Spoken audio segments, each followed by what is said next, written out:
there's nothing like cracking that cellophane and pulling that record out. It just smells great.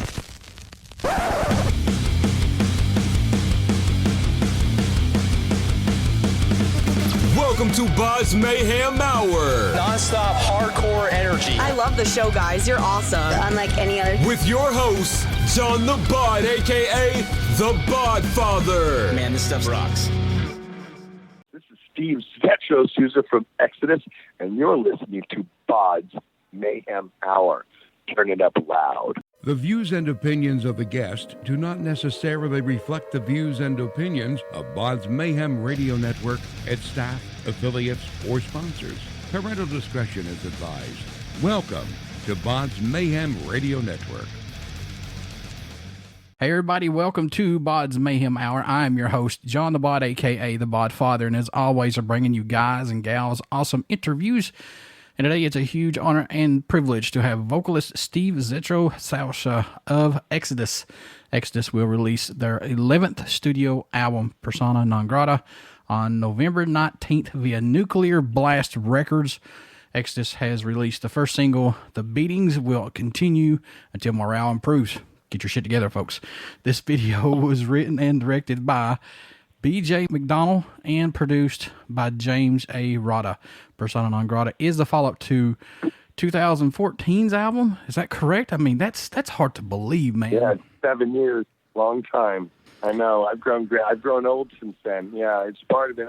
Everybody knows that Gary was trying to do double duty between Slayer and Exodus, and to put a record out that's this quality of, you've heard the record, obviously, so that's this good. We needed full attention, which we had when we wrote it and recorded it. You've not got notes, sir. You busted your ass to lose some weight and do the physical stuff. So, congratulations on that, because thank you. It's a work in progress every day. Every day it's a work in progress, believe me. It's not just lose it, and every day I have to work out and watch what I eat and just pay attention. And I'm still losing more. I'm trying to really get down off the thing. So actually I've done 2 performances since I have lost weight, and I feel absolutely amazing live. How excited are you to get back for your 3rd time with Exodus and to release this 11th studio album, Persona Non Grata, on November 19th via Nuclear Blast Records, man? Especially in this crazy pandemic time that we're in still. I don't think it's been ever a year and a half, or I think it's almost 2 years that I haven't played a show. March, other than we played this weekend at a festival in Illinois called Full Terror Assault, and then we played in Vegas a couple of months ago, and that was like the closest thing that we've done since March 10th, I think, or 9th of 2020. We've done nothing. That's why we had time to really record the record and go through the record and really have time to make it what it is. So luckily it worked out in our favor, kind of. Does this still feel like home to you, coming back again with this band personally? It's always home. That's why they say you can always go home. So it's not like I don't know what I get with anybody. I know exactly what I get with everybody. As a band, are you guys a little nervous releasing this album right now, since bands can't hardly tour? I know you guys got one coming up, but are you guys a little nervous right now, or no? Let's just hurry up and get this out. How long are you gonna wait? Yeah, you can't hide from it. And how long are you gonna wait? It's been 7 years for us. So regardless if there's something going on or not, it's done. It's coming out. Which is, I think it's fine. I think that because it's been so long, the anticipation is going to overshadow that. I know that people are very excited for the release of this record. So, and I don't think that it disappoints in any way, shape, or form. So I think that's going to be worth the wait. With a new album from Exodus, do you feel this is more heavier than previous? Does this album, meet your guys' expectations than, say, previously, possibly? I think this album is like fair. I said this is a few times. This is not a nice record. Lyrically, musically, it's just in your face. It's just abrasive and brutal, and it's very violent, and it's not like, which is good for a metal album. That's what you want to hear. This is not a nice record, because metal isn't nice, and it's just I think it's very heavy. I think it's probably the heaviest record so far. What's impressed or excited you the most about making the new album, if anything, Zetro? Well, what sticks out the most for you, possibly either writing process, recording process, or just everything? What's impressed you the most? This album had to be, for me, vocally, the best thing I'd ever done. And I had to really concentrate on making it, not reinventing, but changing it up a little bit, making it different. So there's a lot of death vocal on this record that I'd never done before. So I was really excited with the final product, listening to the different blends of voice, tones, and approaches that I used for this record. So for me, I didn't really have the time to do that for Blood In, Blood Out, but this one, it was, really, I had the time to think about it, time to work with Gary over it. So I'm pleased with actually everybody's performance on the album. Any tracks standing out more to you than any right now on it? I know it must change every time you listen to it. I know these are your babies, Zetro. Are there any songs on here that stick out the most for you, possibly? Yes. My two favorites are Prescribing Horror and Lunatic Liar Lord. And I didn't even write those two. I wrote the lyrics to Slipping Into Madness and Elitist. But I love those two songs. I don't know. I love every song on the record. Don't get me wrong. I think every song is a hit. I don't think that we have any fillers on this record. 11 killers, no fillers. And I think that, but I love the lyrical content in Lunatic Liar Lord, and I just love the mood of Prescribing Horror. Quite possibly the slowest Exodus ever song, but quite possibly the heaviest Exodus song ever. I absolutely love horror movies. Love it, eat it, breathe it, sleep it, horror music, everything, man. I think it's just up there in my top two. You know what I mean? It's just, more brutal, the better. Exactly. The more brutal, the better. So having the 7 years off for Exodus, and I know Gary was doing stuff with Slayer, do you think this has fueled your guys' fire? We played 500 shows in that amount of time. We toured extensively. All it was a break from Gary touring live. That's all that was. I mean, the rest of us, Craig and Lum, who's, he stepped in, he's a Heathen's guitar player. He stepped in and played Gary's part, to the T. So for us, it was, the four of us knowing that he will return at some point. But the fact of the matter was that commitment was very solid that he had with Slayer. So to try to rush the process in any way, shape, or form would not have been a good idea. And in the 7 years, there was never a time period that allowed us that we had the comfortability of writing and recording to where we're not rushing and hurrying up, or he's colluded with having to learn Slayer and going out on tour and then coming back home for 4 weeks and then going back out. I mean, when you're home for 4 weeks, you don't want to, go do music for another band. How are you going to keep shifting gears like that and make it quality? This record was written between May and June and August, or July, August of 2020. And Gary, I don't know, I'm sure when he was on tour with Slayer the last few years, he had written a lot of the riffs and stuff, but that's when it was put together. And we were last year at this time was the recording process. So, we had time to get it done. After we recorded it, I went back and fixed vocal stuff that we thought could be better or wanted to try something different for like 2 and 3 months after, because we had the time. We couldn't go out and tour. So, and then records weren't being released. So we might as well take this record that we are actually recording and make it the best thing that we can make it, and we did. So, I'm very pleased with how the process went. I'm very pleased with how the recording thing went. We went up to Lake Almanor, and as a band, there was no outsiders, no girlfriends, no wives, no nobody, just 5 band members staying in a huge house up in the mountains. Well, actually, Tom was staying in his house because that's where we recorded. He lives in the mountains. And we rented a house down the street the rest of us stayed at.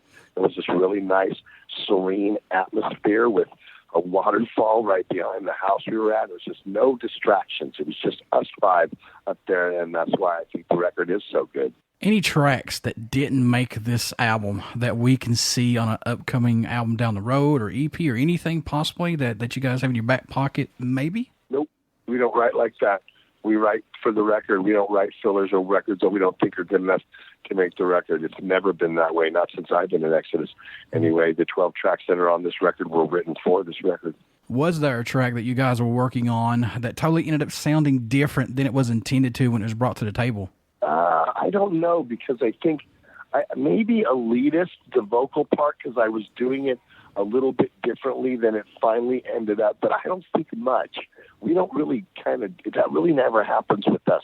There's a very good vision. Gary writes most of it, so he has an absolute full idea of what he wants to hear and how he wants it to come out. So he, it doesn't really vary that much. I've never really heard songs through our history that started one way and ended another. Mm-hmm. Steve Lagudi recorded the record. Okay. And he does, and Gary is in the studio when I record it, but Andy Sneap produces it. It goes to England to Andy Sneap, and Andy Sneap, he's always done Exodus records, and so that's the recording process. We usually hire an engineer who does all the button pushing and can pull this up and do this and do this, that. And then Gary's sitting in the room for everyone that records, except for Lee. When Lee's doing his leads, Gary's not there, but when Jack does his bass, when I do my vocals, when Tom's drumming, obviously, Gary's sitting in the room looking at everything. So he's pretty much the producer. And then it goes to Andy Sneap, who masters and mixes it, and him and Gary go back and forth on, different things, and, about what, if we like this or want to change this or turn this up a little louder or turn that down, or, whatever. That's kind of the process. Now, you guys also teamed up for the third time with Swedish artist, I hope I pronounce his name correctly, Par Olofsson, to create the album artwork. Par. Did he get exactly what you guys were looking for on this album? I think he nailed it. I loved Blood and Blood Out. I thought it was brutal. But Par just, he nailed it on this one. I love the album cover on there. I think it's really very graphic, I guess is a good way. There's a lot going on in there too, if you check it out. It's one of those, I always liked the album covers when I was a kid, that you could just sit and listen to the record, turning around and you would listen to the album, and the record would, you could just stare at the album cover and find different shit on it. I love that about album covers.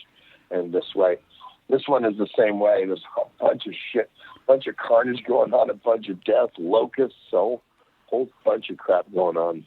Yeah, and I agree with you, Zetro. If this doesn't grab your attention, because I've seen this album artwork and it's fucking brutal, it's nice, it's great.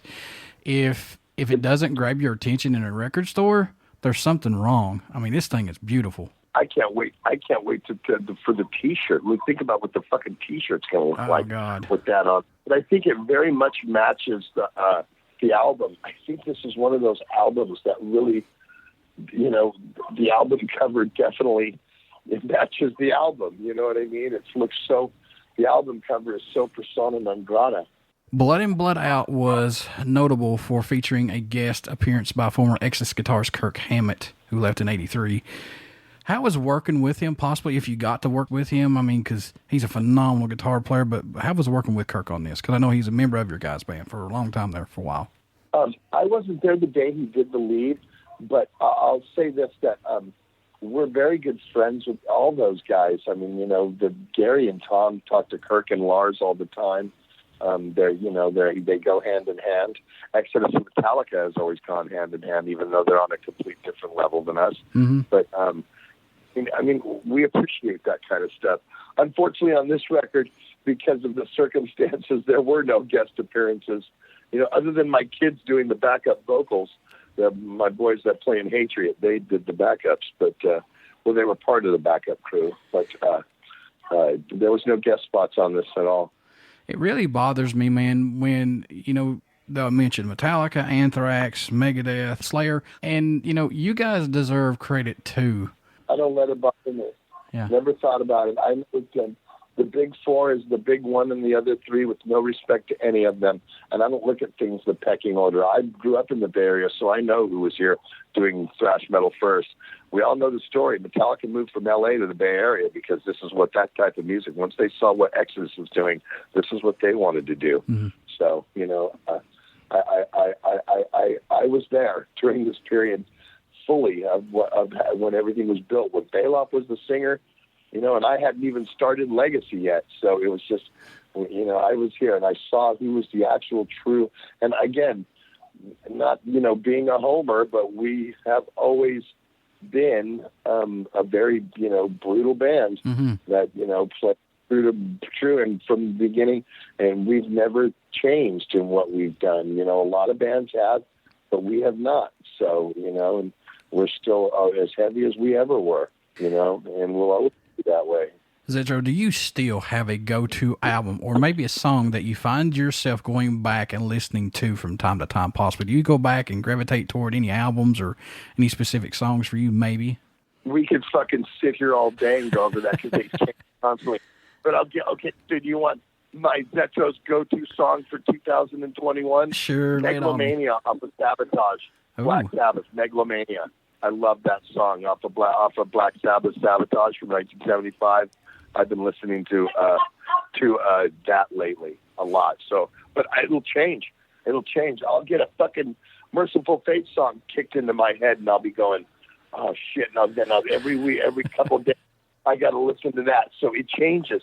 It could be anything. A couple of weeks ago, I was listening to Riot Fire Down Under like all week long because I love every song on that fucking record. Zetro, how can folks stay in touch with you guys, buy this 11th studio album, and stay in touch possibly? Well, social media is a big way. So just pay attention to the social media, and that's basically what, you'll, we're all over that stuff. You can follow me and Gary on Instagram. You can follow Exodus on Instagram. There's just go to Facebook, go to any of the Testament or Exodus, and find out what city's closer to you. And before I let you go, would you care to do a promo for my show? Yeah, sure, no problem. Okay, this is Steve Zetro Souza from Exodus, and you're listening to BODS Mayhem Hour. Turn it up loud.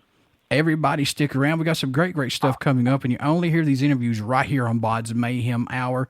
Please get out and check out our Facebook page that has our podcast link and our YouTube link, and please subscribe to the YouTube link, folks, and get out and pick up Exodus' 11th studio album, Persona Non Grata, November 19th via Nuclear Blast Records.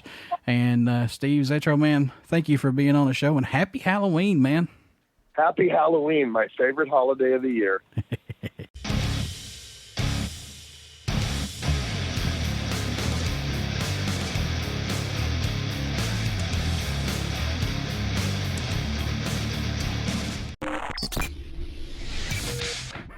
You're listening to BODS Mayhem Hour.